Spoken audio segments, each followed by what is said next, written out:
Plongez dans l'horreur. Découvrez des récits réels de terreur qui vous hanteront cette nuit d'Halloween. Oserez-vous écouter ces histoires effrayantes qui font frissonner même les plus courageux? Préparez-vous à vivre une expérience inoubliable. Je me souviens de cette nuit comme si c'était hier. C'était fin octobre, juste à l'époque d'Halloween, et je rentrais chez moi après une longue marche. Le vent froid commençait déjà à piquer la peau, typique des nuits de Long Island à cette période de l'année. L'odeur des feuilles mortes jonchant le sol se mêlait à celle des cheminées allumées dans les maisons environnantes, ce qui apportait une sensation de réconfort, jusqu'à ce que quelque chose vienne briser cette tranquillité. Je marchais dans une rue presque déserte, avec très peu de lampadaires en état de marche, ce qui laissait tout plonger dans des ombres étranges et étirées. Soudain, j'ai vu un homme sortir d'un immeuble, traînant quelque chose. Mon cœur a fait un bond, mais mon esprit a immédiatement essayé de rationaliser. Ce doit être juste une de ces décorations bizarres d'Halloween, me suis-je dit. Les gens adorent faire ce genre de choses par ici. Mais ce qui m'a vraiment intrigué, c'est ce qu'il a fait ensuite. Il a traîné cet objet lourd jusqu'au milieu de la rue et l'a déposé sur le bitume. Je pouvais entendre le bruit rugueux du corps, ou de ce que je pensais encore être un mannequin, traîné sur le sol, et un léger écho de quelque chose qui était repoussé du pied. Quand j'ai réalisé, il avait donné un coup de pied à ce qui semblait être une tête, la propulsant de l'autre côté de la rue. Une scène surréaliste. Le genre de choses qu'on ne s'attend à voir que dans des films d'horreur de mauvaise qualité. La première chose que j'ai ressentie, c'était un mélange de nervosité et de soulagement. Vous savez, quand on rit nerveusement de quelque chose qui nous effraie un peu. J'ai regardé autour de moi et j'ai vu que d'autres personnes riaient aussi. Après tout, c'était Halloween, l'époque de l'année où tout semble un peu trop étrange pour être vrai. Franchement, c'est exagéré, a commenté quelqu'un en riant. Les faibles lumières des lampadaires projetaient des ombres déformées, et le silence de la rue n'était brisé que par des rires étouffés et les murmures des rares passants. Tout semblait normal, mais en même temps, il y avait quelque chose là-dedans qui ne me laissait pas à l'aise. Quelque chose dans l'air, comme si le froid devenait plus mordant dans cette rue. Je pouvais sentir une odeur métallique de sang, mais je me suis convaincu que ce n'était qu'une simple impression. Après tout, qui ferait une chose pareille en pleine rue? À mesure que je m'approchais, l'atmosphère étrange ne faisait qu'augmenter. Les gens autour de moi pensaient encore que tout cela était une grande blague. Quelqu'un est même allé plus près, a regardé le corps pendant quelques secondes, puis est reparti en riant, comme si c'était la mise en scène d'Halloween la plus réussie qu'il ait jamais vue. Je me suis surpris à rire aussi, un peu mal à l'aise, essayant de me convaincre que tout cela était normal. Mais quelque chose clochait. Un pincement dans mon estomac me disait qu'il y avait un gros problème. Pourtant, j'ai continué d'avancer. Après tout, ce n'était qu'une nuit de plaisanterie, non? Ces décorations ultra réalistes, l'ambiance de frayeur, j'essayais de me mettre dans l'esprit de la fête. Mais plus je regardais, plus tout cela me troublait d'une manière que je ne pouvais pas expliquer. La rue, habituellement calme, était étrangement silencieuse. Je pouvais entendre le bruit sourd de mes pas sur le bitume, le vent qui soufflait doucement entre les arbres et le froissement des feuilles mortes. Mais ce qui me perturbait vraiment, c'était le bruit de quelque chose, de plus dense, presque comme un goutte à goutte lourd, un son que, à ce moment-là, j'insistais encore pour ignorer. Une personne, visiblement plus courageuse que moi, a décidé de s'approcher encore davantage. Elle a hésité une seconde, peut-être ressentant la même gêne que moi. Mais ensuite, avec un sourire détendu, elle a tendu la main, comme si elle s'apprêtait à retirer le cadavre de la rue. C'est à ce moment que tout a commencé à changer. Vous pouvez imaginer la scène? Les rires, la décontraction, tout disparaissant au moment où le toucher a fait éclater la vérité. Parce que lorsque cette personne a touché le corps, quelque chose a changé dans l'air. Le rire s'est immédiatement arrêté, et le son de sa respiration a été remplacé par un étouffement. Ce qui était une blague s'est transformé en réalité en une fraction de seconde. Elle a fait un pas en arrière, terrifiée, et nous a regardés avec une expression que je n'oublierai jamais. La couleur avait quitté son visage, puis est venu le cri. la rue s'est arrêtée. Les gens qui riaient ont commencé à réaliser, lentement, que ce n'était pas une plaisanterie. C'était réel. L'odeur de sang, auparavant presque imperceptible, semblait maintenant être partout, portée par le vent. Le poids de cette découverte s'est abattu sur nous comme une vague, laissant tout le monde paralysé. C'est pour de vrai. La voix tremblante de la personne a résonné dans le silence de la nuit. Je pouvais sentir mon cœur battre de plus en plus vite. Mes mains ont commencé à transpirer. Et un sentiment de terreur s'est emparé de moi. Plus rien n'avait de sens. Tout ce que je voulais, c'était croire que tout cela n'était encore qu'une blague de mauvais goût. Mais il n'y avait plus moyen de fuir la réalité. À cet instant, tout est devenu insupportablement clair. L'odeur, qui n'était qu'un léger inconfort avant, envahissait maintenant l'air de manière suffocante. C'était l'odeur forte, métallique, inconfondable du sang frais. Il n'y avait plus moyen de nier.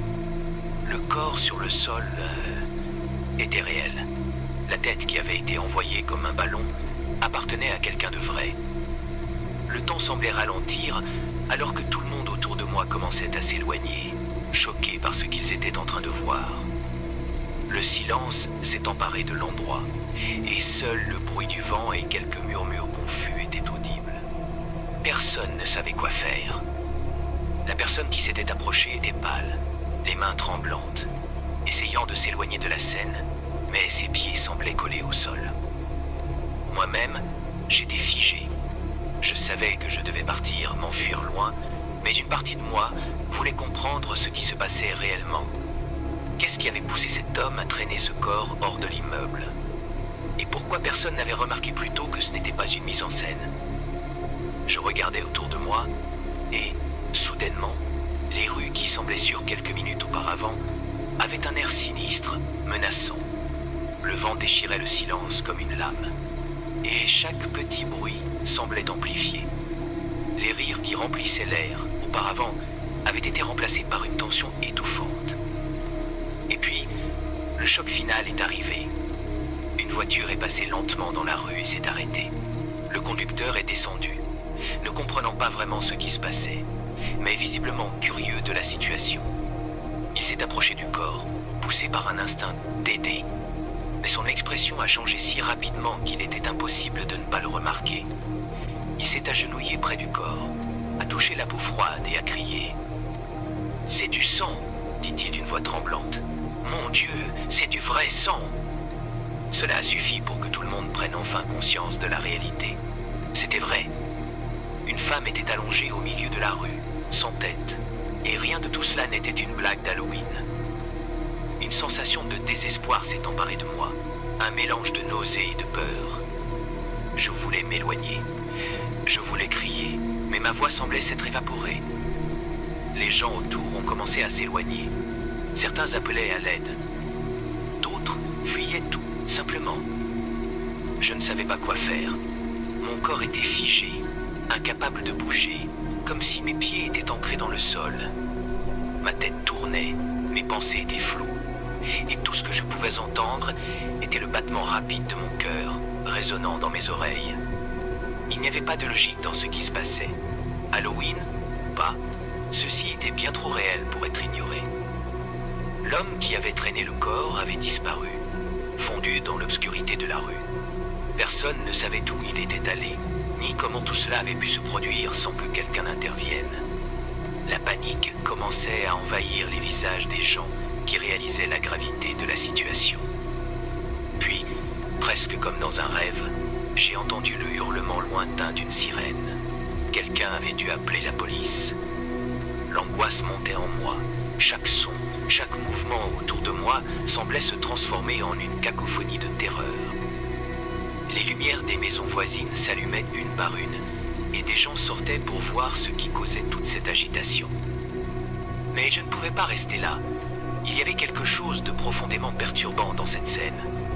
Ce n'était pas seulement le corps sans tête gisant sur le bitume, c'était l'atmosphère entière.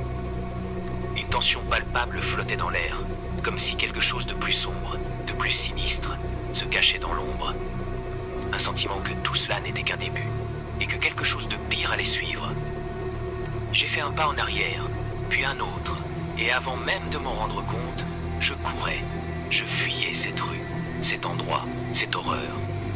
Mon souffle était court, mes jambes lourdes, mais je continuais à courir, poussant mon corps à s'éloigner le plus rapidement possible de cette scène cauchemardesque. Quand je suis finalement arrivé chez moi, j'ai claqué la porte derrière moi, le cœur battant, le corps tremblant de la tête aux pieds. J'ai essayé de rationaliser ce que j'avais vu, de me dire que c'était un accident, que quelqu'un allait tout expliquer, que la police allait bientôt résoudre ce mystère. Mais une petite voix dans ma tête répétait sans cesse que rien de tout cela ne pouvait être expliqué. Cette nuit-là, je n'ai pas réussi à dormir. Les images de ce corps, de cette rue déserte et de cet homme mystérieux me hantaient. À chaque bruit dans la maison, à chaque ombre projetée par les lampadaires à l'extérieur, je me raidissais, attendant presque que quelque chose surgisse de l'obscurité. La réalité s'était soudainement teintée d'un voile de paranoïa, comme si le monde que je connaissais avait changé en une nuit. Le lendemain matin, les nouvelles locales parlaient de l'incident, mais il n'y avait toujours aucune explication. La police avait découvert que la victime était une femme disparue depuis quelques jours, mais il n'y avait aucun signe de l'homme qui l'avait traînée dans la rue, comme s'il s'était évaporé dans l'air. Je me souviens être resté là, devant la télévision, essayant de comprendre. Les rumeurs circulaient déjà. Certains disaient que c'était une vengeance, d'autres qu'il s'agissait d'un rituel macabre. Mais au fond de moi, je savais que la vérité était bien plus étrange que tout ce qu'on pouvait imaginer. Ce qui s'était passé cette nuit-là était une anomalie, quelque chose que l'on ne pouvait pas expliquer rationnellement. Et à partir de ce moment-là, chaque Halloween, je n'ai plus jamais pu regarder une décoration macabre de la même manière. Parce que, dans ce coin reculé de ma mémoire, il y avait toujours cette pensée lancinante. Et si ce que je voyais n'était pas seulement une farce? Et si, cette fois encore, c'était réel? Prêt à frissonner d'angoisse? Aimez cette vidéo et abonnez-vous pour ne pas manquer nos prochaines histoires d'horreur qui vous tiendront éveillés toute la nuit. Dans un petit village appelé Frederica, dans l'état du Delaware, les arbres et les maisons se préparaient pour la période d'Halloween. Les lanternes brillaient, les citrouilles étaient sculptées, et des sorcières en paille ornaient les rues.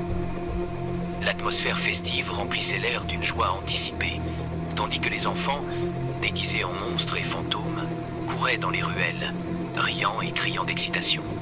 Cependant, quelque chose de sinistre s'est glissé parmi les décorations colorées. Un soir, alors que je me promenais dans le quartier, j'ai remarqué une silhouette qui se balançait lentement, suspendue à un arbre. Mon cœur a commencé à battre plus vite.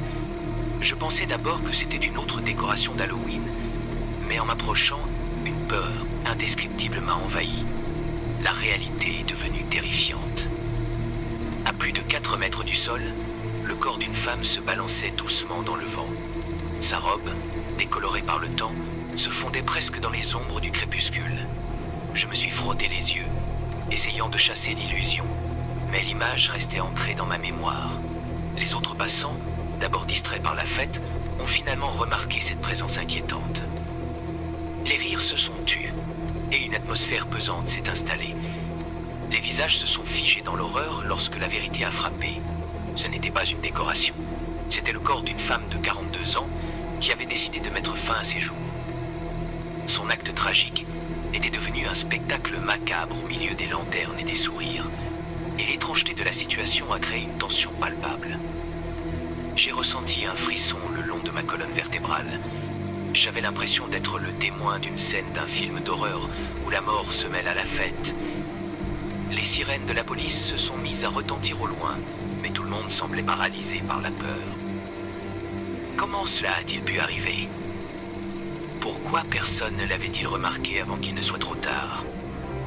Ce soir-là, les rituels d'Halloween ont pris une tournure sombre, transformant la joie en chagrin. Je me suis retrouvé à réfléchir aux luttes invisibles que certains portent, souvent cachées derrière un sourire. La femme, devenue une simple décoration tragique, avait son propre récit, un chapitre sombre qui s'est éteint bien trop tôt. Les lanternes scintillantes qui illuminaient la rue n'ont jamais semblé aussi froides. Au fur et à mesure que les gens s'éloignaient, je me suis demandé ce qui se cachait vraiment derrière les façades joyeuses de la vie. La nuit d'Halloween, autrefois synonyme de joie, avait révélé une vérité bien plus sombre que je n'aurais jamais pu imaginer. Les jours qui ont suivi cet événement tragique ont été empreints d'une atmosphère étrange. Les rires des enfants, autrefois résonnants, semblaient maintenant lointains, comme un écho du passé. Chaque fois que je croisais cette rue, je ressentais un frisson. Les arbres, autrefois si accueillants, paraissaient maintenant menaçants. L'image de la femme pendue hantait mes pensées, m'obligeant à remettre en question tout ce que je croyais savoir sur la vie et la mort. Les rumeurs ont commencé à circuler dans le village. Certains disaient que la femme avait été vue errant dans les rues les jours précédant sa mort, parlant à des inconnus, comme si elle cherchait désespérément de l'aide. D'autres prétendaient qu'ils l'avaient entendue murmurer des mots incompréhensibles, des soupirs de désespoir qui flottaient dans l'air frais d'octobre. Alors que la nuit d'Halloween approchait, la peur a commencé à se répandre comme une traînée de poudre. Les villageois ont commencé à éviter la rue où l'incident s'était produit, comme si un malheur invisible s'y était installé. Les lanternes scintillantes, qui autrefois apportaient joie et lumière, devenaient de plus en plus sombres, semblant se moquer de l'horreur qui s'était déroulée sous leur lueur. Une nuit, alors que je marchais seul dans les rues vides, j'ai décidé d'affronter mes peurs. J'ai pris le chemin qui menait à l'arbre, le cœur battant la chamade. À chaque pas, je pouvais entendre le bruissement des feuilles comme des murmures, et j'ai senti un frisson glacial sur ma peau. En arrivant à l'arbre, je me suis arrêté, regardant vers le haut, espérant que la vision de la femme ne reviendrait pas me hanter. Mais tout ce que j'ai vu, c'était une ombre dans la nuit. C'est alors que j'ai entendu un léger craquement derrière moi. Mon cœur a raté un battement. Je me suis retourné, mais il n'y avait personne. L'air est devenu lourd, chargé d'une tension palpable.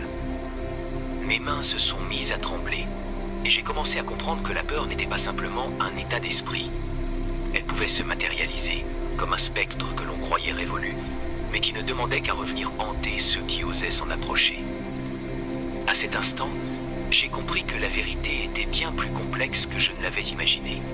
Les rires des enfants, les décorations joyeuses, tout cela pouvait dissimuler un monde de souffrance et de désespoir. L'esprit de la femme pendue semblait imprégner l'air, me rappelant que les apparences peuvent être trompeuses et que parfois le mal se cache là où l'on s'y attend le moins. Finalement, après ce que j'ai ressenti comme une éternité, j'ai décidé de quitter cet endroit. Je me suis éloigné, mais le sentiment de malaise restait collé à moi, comme une ombre inséparable. En marchant, j'ai essayé de chasser ces pensées sombres de ma tête, mais elles continuaient à revenir, plus insistantes que jamais. Comment pourrais-je me sentir à l'aise dans ce village qui avait soudainement pris une telle tournure? Comment pourrais-je profiter de cette période de fête en sachant qu'une tragédie s'était déroulée juste sous mes yeux, cachée derrière le masque d'Halloween? Le lendemain, en discutant avec des amis, j'ai réalisé que chacun d'eux avait ressenti cette même angoisse, cette même étrange vibration qui semblait imprégner le village. Halloween n'était plus simplement une célébration. C'était devenu un symbole de notre vulnérabilité face à la douleur humaine. Nous avions tous pris conscience que derrière les sourires se cachaient des luttes silencieuses, des histoires inachevées qui n'attendaient qu'une oreille attentive pour être entendues. Ainsi, alors que les jours passaient et que l'Halloween approchait à grands pas, je me suis promis de ne jamais oublier la femme pendue à cet arbre. Son histoire, bien qu'elle se soit terminée dans la tragédie, devait servir de rappel pour tous ceux qui l'entouraient. Nous étions tous liés par un fil invisible, un fil de compassion et de compréhension, et il était temps de prêter attention à ceux qui, comme elle, avaient besoin d'une main tendue dans l'obscurité. Et c'est ainsi que, dans cette petite ville de Frederica, la vraie magie d'Halloween n'était pas dans les décorations ou les costumes, mais dans notre capacité à nous rassembler, à écouter et à apporter un peu de lumière dans les vies de ceux qui en avaient le plus besoin.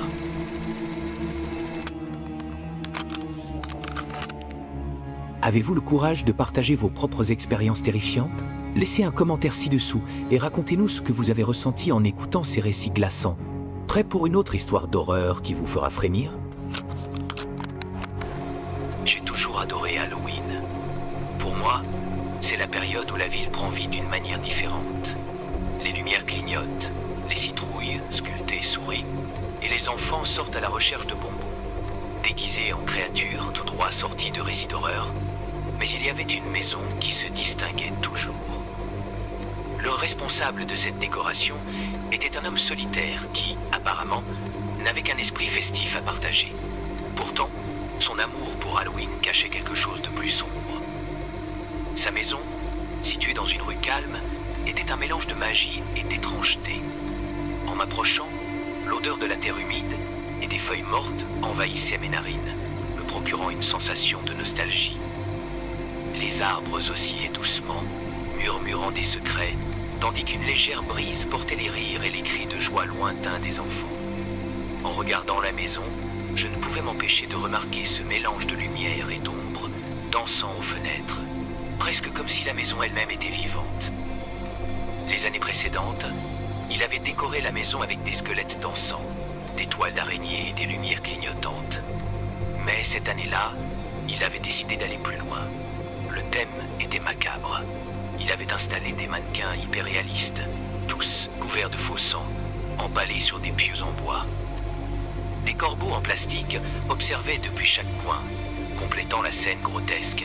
Je me souviens d'avoir été à la fois admiratif et horrifié, comme si la décoration avait pris une vie propre, défiant la frontière entre le réel et l'imaginaire. La ville était en ébullition, impatiente de voir ce qui allait suivre.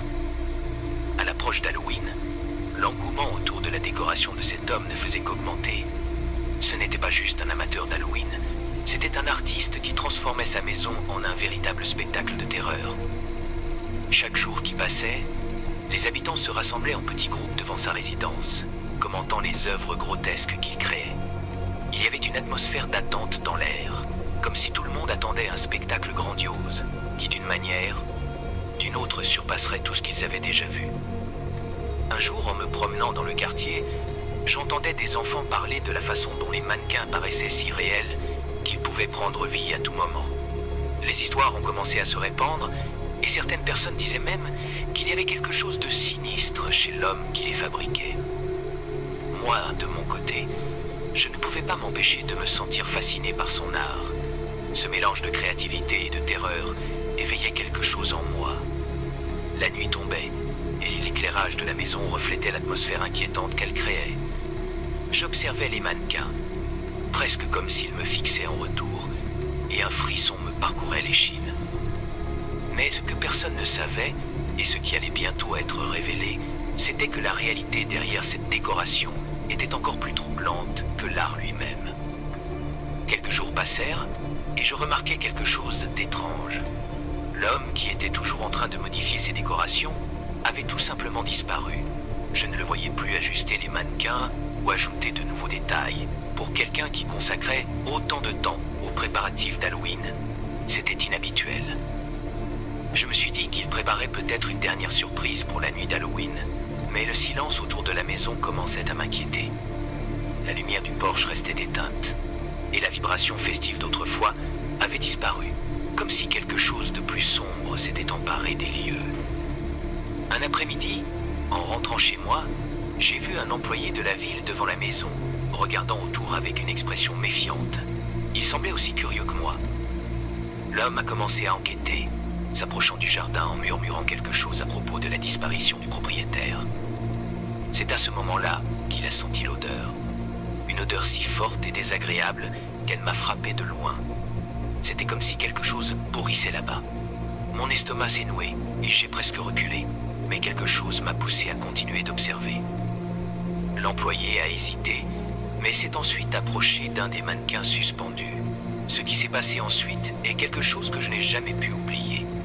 En s'approchant, il a remarqué quelque chose de différent sur ce corps en particulier.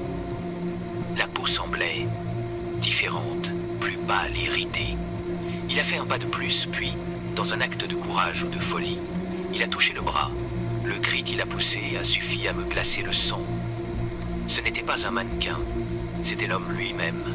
Son corps était là, suspendu comme une partie de la décoration, entouré d'insectes et déjà en état de décomposition. Après cette découverte, c'est comme si le temps s'était arrêté un instant.